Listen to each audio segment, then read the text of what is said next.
Vous regardez les informations et votre cœur chavire. Vous voyez les guerres éclater comme des abcès sur une terre malade.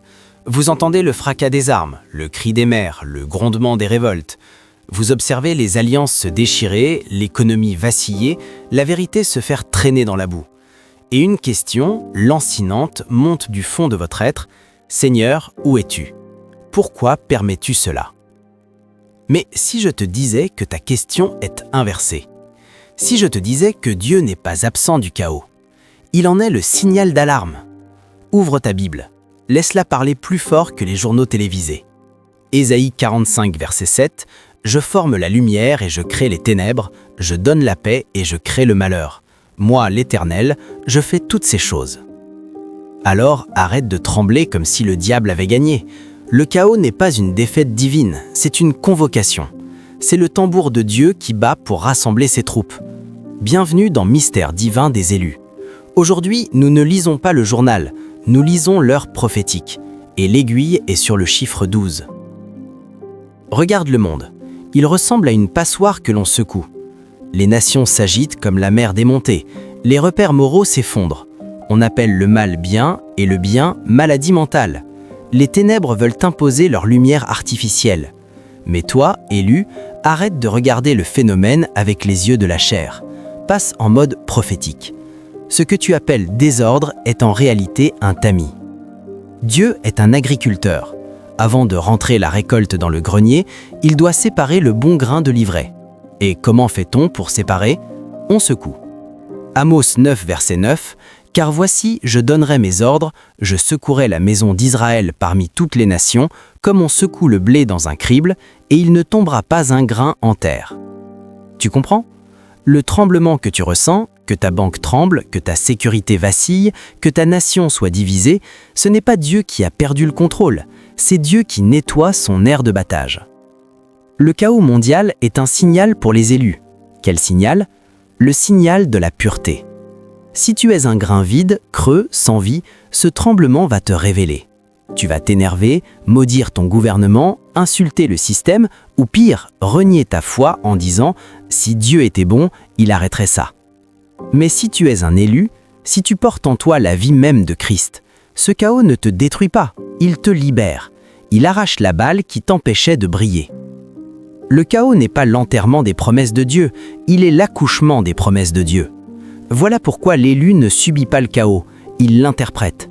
Il regarde la Babylone trembler et il se souvient des paroles de l'apôtre. 1 Corinthiens 2, verset 14, « Mais l'homme animal ne reçoit pas les choses de l'Esprit de Dieu, car elles sont une folie pour lui et il ne peut les comprendre, car c'est spirituellement qu'on en juge. » L'homme du monde regarde la crise et dit « C'est la fin ». L'élu regarde la crise et dit « C'est le commencement ». Écoute-moi bien.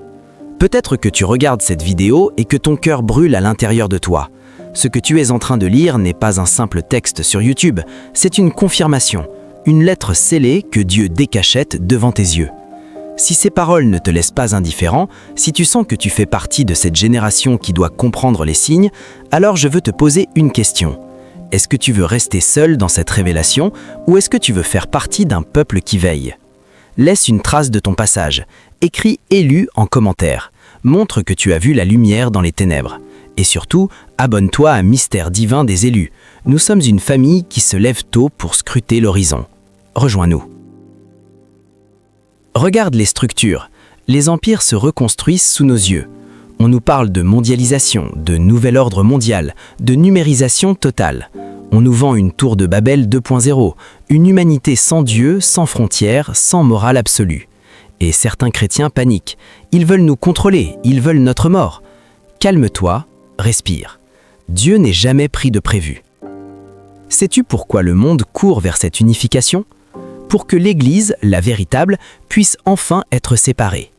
Apocalypse 18, verset 4, « Et j'entendis du ciel une autre voix qui disait « Sortez du milieu d'elle, mon peuple, afin que vous ne participiez point à ses péchés et que vous n'ayez point de part à ses fléaux. » Observe la stratégie divine. Tant que Babylone est confortable, tant que le système te gave de loisirs, de divertissements, de pain quotidien facile, l'élu s'endort. Il se fond dans le paysage, il devient un chrétien culturel. Il va à l'église par habitude, mais il a épousé l'esprit du siècle. Alors Dieu, dans sa miséricorde, fait quoi? Il permet que Babylone devienne invivable pour les justes.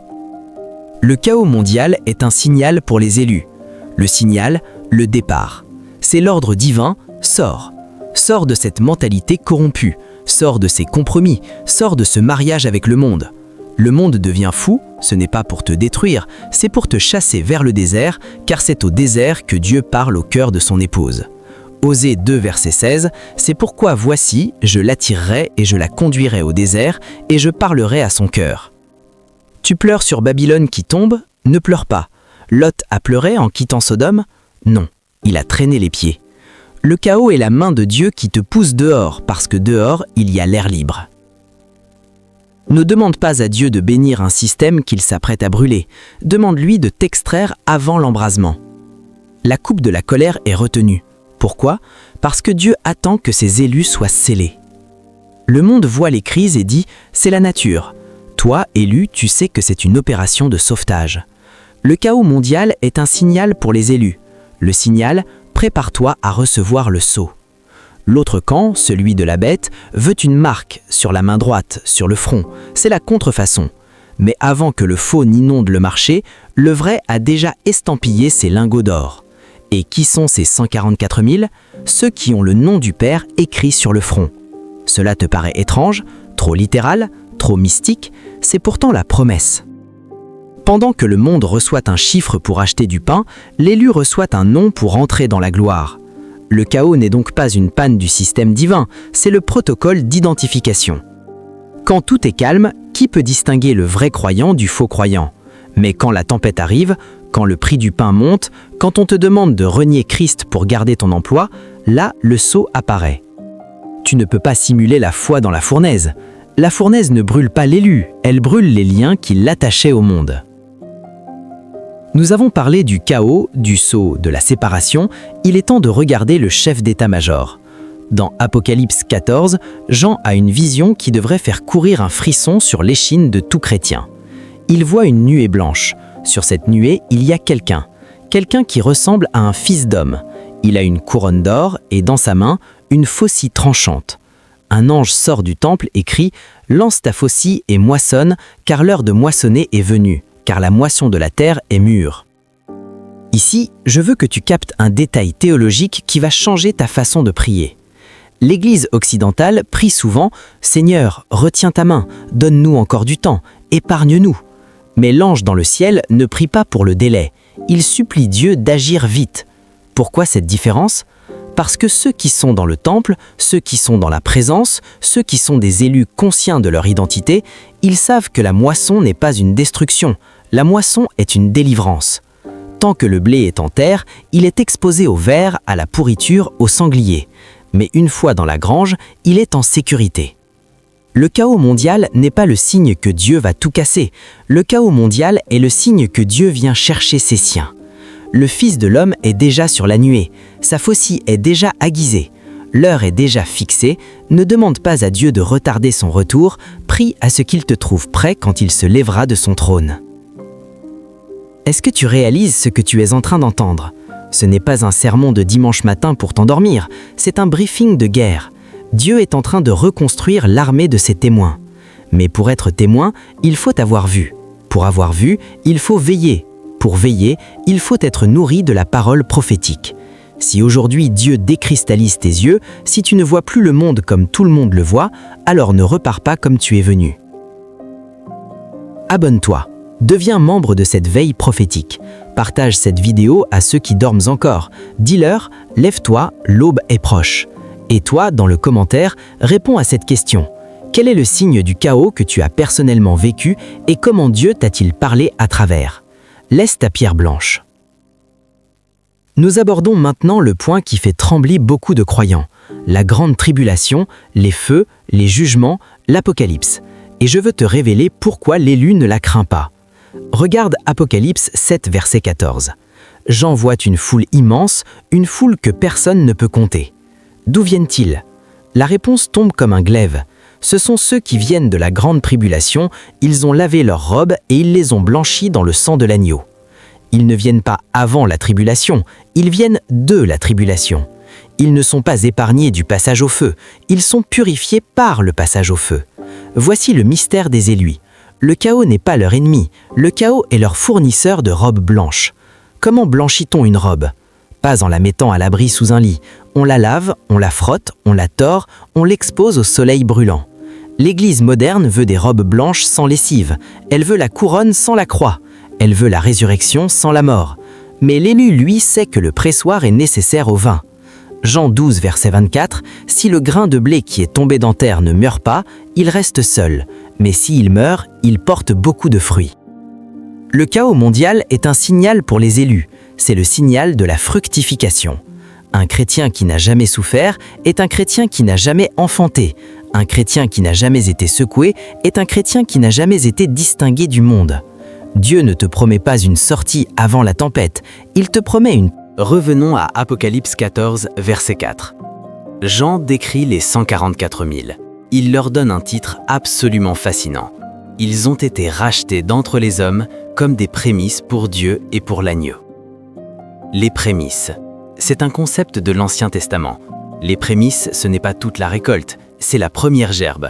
C'est ce qu'on offrait à Dieu en signe que toute la moisson lui appartient, mais que cette première part lui est réservée de manière spéciale.